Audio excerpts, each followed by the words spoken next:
Bonsoir les passionnés du foot, j'espère que vous allez bien. Oui, je suis deg, je suis totalement dégoûté. Dégoûté à cause de trois choses. Premièrement, la défaite. Deuxièmement, cette frappe de Ilech sur la barre. Et troisièmement, le pénalty non sifflé. Au-delà de ça, revenons d'abord, parlons de Dembélé. Dembélé, au début du match, avant le match, j'ai vu, il a fait une interview où il dit que dans le vestiaire, on l'appelle Samuel Eto'o. Oh là là. Non, plus jamais. Les gars, arrêtez d'insulter Samuel Eto'o. Arrêtez. Je parle des joueurs du vestiaire qui appellent Dembélé Eto'o. Arrêtez d'insulter Samuel Eto'o. Samuel Eto'o, aujourd'hui, il marque 2 buts.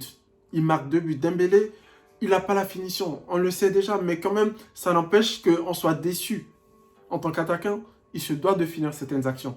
Et aujourd'hui, il a largement eu les occasions pour marquer soit 1 ou 2 buts aujourd'hui, dans les 5,50 m. Au-delà de ça, le Real, ils ont commencé, je ne sais pas si le Real avait prévu jouer en contre-attaque dès le début de match, mais la configuration des choses leur ont donné raison et les ont confortés dans cette disposition-là. Déjà, ils ont marqué très tôt. C'est un contre déjà. Et dès qu'ils ont marqué très tôt, ils peuvent compter sur la vitesse de Vinicius. Du coup, pourquoi s'en priver?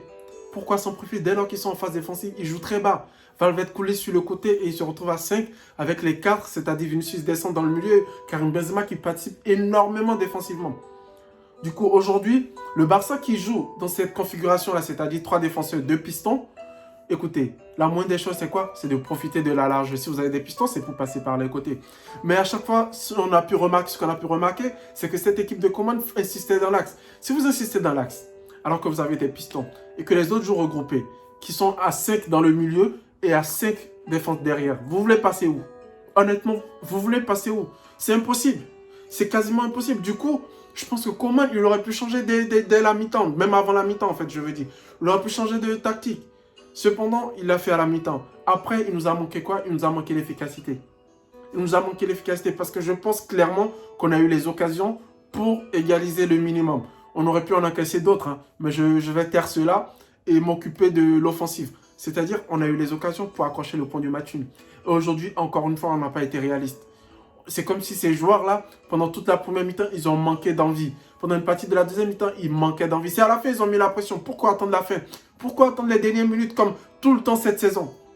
Tout le temps cette saison. Et en plus, dans cette configuration où on passe à 4 derrière, où on passe par les côtés, on sent le manque de Ansu Fati. On sent le manque d'un joueur qui peut éliminer sur les côtés. Dembélé, ok, sur un côté. L'autre gars, Trincao, lui, tout le temps, il revient derrière. Il revient sur son pied gauche. Griezmann, on sait, c'est pas Griezmann qui va nous faire un crochet ou qui va dribbler sur le côté. Il a fait un geste décisif aujourd'hui sur le but où il se fait un saut en l'air, il écarte les jambes. Mais au-delà de ça, Griezmann, il y a des positions, il y a des moments où il doit frapper, il doit marquer. Il doit marquer. Alba aujourd'hui, il a une occasion, au lieu de faire il fait la passe en retrait à Pedri, c'est le but. Mais non, comme c'est pas Messi, il fait pas la passe en retrait. Et Alba, c'est terrible. On a eu les occasions, c'est clair, on a eu les occasions. On a eu les occasions. Les gars, ils ont manqué d'envie et on s'est fait punir dès le début de match. Ils ont manqué d'agressivité et on s'est fait punir en première mi-temps. Ça a été le tournant. Honnêtement, ça a été le tournant. Et aujourd'hui, on peut faire que chapeau bas à Zinedine Zidane parce que ces gars-là, le Real Madrid, il y a de cela un mois, vous vous rappelez, on parlait de limogeage de Zidane, on disait que ouais, il est en nulle part en Champions League. Aujourd'hui, ils sont en passe de se qualifier pour les demi-finales de la Ligue des Champions. Aujourd'hui, ils sont, à l'heure où on parle, ils sont premiers du championnat. On est derrière. C'est pour vous dire que le football, ça va tellement vite. Et Zidane, sincèrement, il a le secret pour les deuxièmes parties de saison. Il a le secret pour les deuxièmes parties de saison. Actuellement, son équipe, côté morale et confiance, ils sont au top. Ils ont des absences. Cependant, ils sont au top. Ils font le taf à chaque fois. Sincèrement, chapeau bas. Au-delà de ça, j'ai envie de souligner l'importance de Vinicius dans cette équipe du Real Madrid cette saison. On a beaucoup insulté Vinicius. Il y a de cela 3 semaines, Vinicius était encore très insulté sur les réseaux sociaux notamment. Mais aujourd'hui, regardez, si le Real Madrid arrive à faire ses résultats, arrive à faire les sorties de balle, c'est grâce à la vitesse de Vinicius. Parce qu'on ne va pas se mentir, le Real Madrid, c'est bloc bas et c'est construction rapide sur FIFA. 1-2, triangle, 1-2, triangle. Et sincèrement, ça les a mis dans des situations où ils auraient pu marquer davantage de buts. Ce match aurait pu finir à 5-1, 6-1, 4-1. Mais non, ils n'ont pas été réalistes. Mais ils ont eu les occasions. Contrairement à nous qui devions préparer avant d'avoir nos occasions. Et encore, on les rate.